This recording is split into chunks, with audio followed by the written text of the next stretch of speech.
Would you be at all surprised if I told you that basically every single story you read on the internet is slanted or biased, and often to an extreme degree? In my opinion, there are very few outlets that do a legitimately good job. When you look at wire services like the Associated Press or Reuters, they do a pretty good job. I mean, it's kind of boring.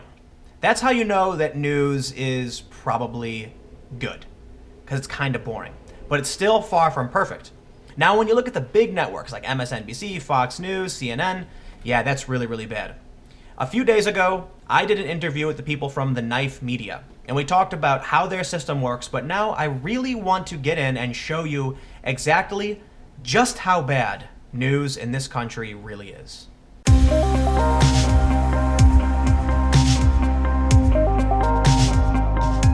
There are a lot of really big stories from last year, and it turns out the news was almost entirely spin, which is funny because a lot of people claim to be the most trusted name in news, or fair and balanced, or they claim they're in the no spin zone, whatever you want to call it.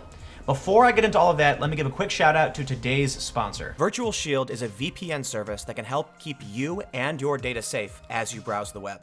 Whether it's a hacker, big business, or government actor, your data can be stolen and spied on. Go to virtualshield.com/Timcast and use the promo code Timcast for 30% off and no payments for 30 days.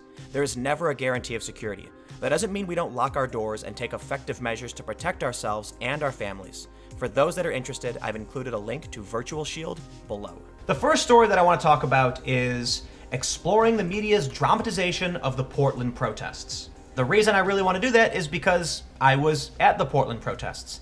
And often what we hear from the media is that someone who is speaking or protesting is alt-right or a white supremacist or something ridiculous like that. And it's just not the case. But let's look at what happened in Portland when the Patriot Prayer Group decided to have a rally and protesters showed up. The raw data, unspun and unbiased. Police arrest 14 during multiple protests in Portland, Oregon.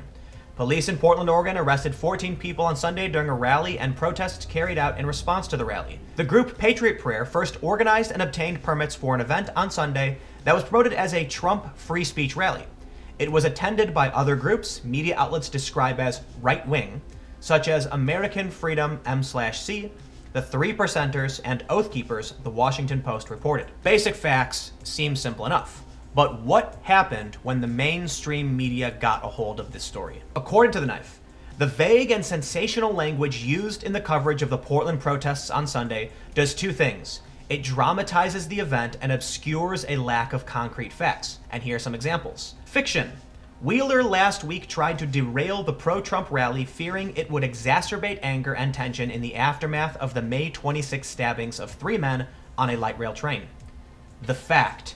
Mayor Wheeler submitted a request to revoke the rally's permits, which was denied by federal authorities. You can see that in the fiction section, they added the May 26 stabbings of 3 men on a light rail train, which literally had nothing to do with the event. And they say, saying Wheeler tried to derail the rally is a dramatic way of stating the facts. He submitted a request to revoke the rally's permit. Furthermore, derail may suggest he was trying to obstruct the event because he was opposed to the nature of the event itself, as opposed to his stated reason. He said, given the timing of this rally, I believed we had a case to make about the threats to public safety. CNN, tensions continued to build in Portland as the incident turned the city into the latest battleground over free speech and race relations in the Trump era. The fact, there was a protest in Portland called the Trump Free Speech Rally and other protests on the same day. You can really see the difference here. But by far my favorite, Sunday's rally provided a vivid illustration of the city's divisions. And the fact, there were rallies Sunday in Portland. Calling the rally a vivid illustration of the city's divisions sensationalizes disagreements that Portland citizens may be experiencing without telling the reader what the disagreements are specifically. More importantly, the people who showed up to protest in Portland weren't necessarily from Portland. A lot of the people who came for the Patriot Prayer event came from around Portland, outside of Portland, and even further away, some people from across the country. And the people who were protesting Patriot Prayer also came from other parts of the country. So it's not necessarily the city's divisions. And the Knife gives a spin breakdown. Is it fact or fiction? Which outlets present the most spin? The AP was 69% spun. So was CNN. Oregon Live 79%, and the Washington Post was 85% spin. They break down several stories over the past week. Hidden implications in the coverage of the U.S. ambassador to Mexico, examining a key assumption in the gun control debate, how cherry-picking and omission reinforce a media narrative on Russia. But look at the total integrity from these large news organizations. The Washington Post with 54%, the New York Times with 58%. You can see that CNN in 2 instances has a ridiculously low rating. And even compared with Breitbart, it's relatively comparable, although Breitbart did relatively bad. But let's look at this gun control story and see how they break it down and why these large publications aren't getting higher scores. Here's the story. Dick's Sporting Goods announces end to assault-style rifle sales, any firearm sales to those under 21. On Wednesday, Dick's Sporting Goods Inc. released a statement saying it was ending sales of all assault-style rifles and prohibiting the sale of firearms to people under 21. CEO Edward Stack said, "We're taking these guns out of all of our stores permanently." The decision came after the February 14th high school shooting in Parkland, Florida, in which the shooter used an AR-15 rifle to kill 17 students and educators. That weapon was not purchased at Dick's. One thing the Knife does well is they break down the biased or emotive language. So in this section from the New York Times, you can see strongest stances, adding fuel, already heated, symbolic weight, prominent. And this is the New York Times. CNN, big money, forcing a reckoning, national outrage, forced, rethink, microscope signs, etc. The reason this is important is that these words don't necessarily give you the facts you need to know. Take, for instance, when people talk about Dave Rubin or Sargon of Akkad and they call him right-wing for no reason. First of all, Dave and Sargon are not right-wing. And if you actually look at their body of work, you can see that's the case. However, adding that to a story will poison the well. It will give someone a preconception over who this person really is. When someone who doesn't know who Sargon of Akkad is reads a story calling him a prominent right-wing YouTuber, they're going to assume some kind of gun nut, pro-Trump individual, when in reality, the people on the far right and the far left tend to dislike Sargon of Akkad. So there's no reason to add this emotive language. All it's going to do is make it harder for someone to actually understand the facts of the news story. And when we look at the gun control debate, the Knife gives us a breakdown. ABC News is 53% spun, 59% from the New York Times, 65% from CNN, and 77% from Breitbart. And they do a fiction or fact breakdown. For instance, the New York Times, Dick's announcement is one of the strongest stances taken by corporate America on guns, adding fuel to an already heated national debate. The fact, Dick's announced it will stop selling assault-style rifles in its 35 Field and Stream stores, that it will no longer sell high-capacity magazines, and that it will prohibit the sale of firearms to people under 21. There is a debate about gun sales and regulations. How strong a stance Dick's or any other corporation takes is subjective. That part is important, because what you need to realize when you look at all of these news outlets, they will inject subjective language into a story purported to be fact. CNN says, big money is forcing a reckoning on guns, and the fact is unclear. CNN doesn't clarify what it means by this statement. And last, when you look at Breitbart, you can see the statement. However, Dick's statement appears to be more of an attempt to leverage the deaths of the children in a marketing campaign or to protect the company's stock value.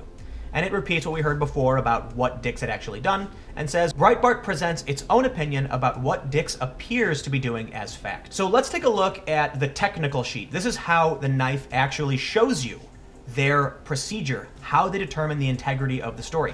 And you can see that they've got some graphs here showing slanted language, spun language, or illogical statements. CNN on the gun debate story about Dick's got a 23% total integrity. That's very low. Breitbart, not that far behind. If I were to tell you that CNN and Breitbart were comparable in some of the stories they did, what do you think the average person would say? The Knife looks at statements supporting perspectives and alternative perspectives. They look at source statements and unsourced statements and mixed source statements. You can see here that every article had spin in the headline. They show you how many sentences contained spin. They even show you invalid logical conclusions. All in all, I don't think the Knife is absolutely perfect, but I wanted to make this video because it shows you that there is a process by which we can determine whether or not news is biased or slanted to the point where they're presenting misinformation to people, either by actually being wrong, bad at their jobs, or forcing people to make assumptions because information was omitted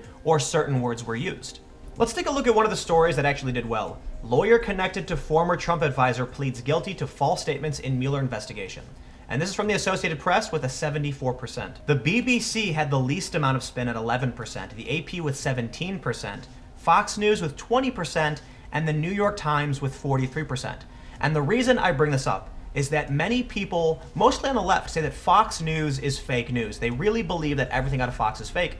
But as you can see here, at least according to the methodology of the knife, Fox News actually had less spin than the New York Times. If I were to tell you that Fox News and the New York Times were sometimes comparable in integrity on their stories, what do you think the average person would say? I find the knife absolutely fascinating. As I mentioned before, I did an interview with them when I was out in DC, and so I wanted to do a quick run through of some stories to give you perspective. I learned something when I first started visiting the knife, and it's that when I look at the AP and when I look at some of these other wire services, I have a lot of trust for them. But the AP was wrong recently, and that made me question whether or not they were wrong any other time. A lot of people will just outright trust the mainstream media. But when you look at the knife methodology, when you look at their numbers, you can see that even though they have a higher than 50% on some of the stories they do, the integrity of their stories is still surprisingly low. And I mean based on what people would probably assume. So many people believe that when they go to CNN, they're hearing the absolute truth. But what if it was only around half true? Then I think a lot of people would be surprised to look at these numbers and realize that the stories, the news they're getting are heavily slanted, and that sometimes, in some stories, CNN is barely better than Breitbart. In some instances, Fox News actually scores higher than CNN.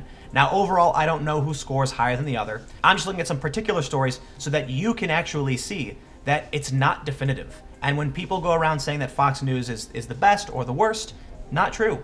Everybody gets it right, everybody gets it wrong. And I think it's cool that there's actually a site that is sort of breaking it down. I didn't really show you a lot of how the knife worked when I did the interview with the proprietors of the knife. And I thought it would have probably made more sense to do this video first, but I had the opportunity to do the interview, so I did. Hopefully now this gives you a good example of how you actually can break down news. I'm not a big fan of Snopes. I don't think Snopes does a very good job at all. But when I look at this, you can see there's actually some kind of methodology behind how they determine whether or not a story has integrity, is biased, or slanted. And you can actually see on a larger scale when you zoom out that some of the major news organizations that everyone trusts wholeheartedly, they're actually wrong a whole lot or just slanted to an extreme degree. Let me know what you think in the comments below. How do you feel about this? Are you at all surprised at any of the information I presented? I'd love to know what you think. You can follow me on Twitter @TimCast. Stay tuned. New videos every day at 4 p.m. and I'll see you all then.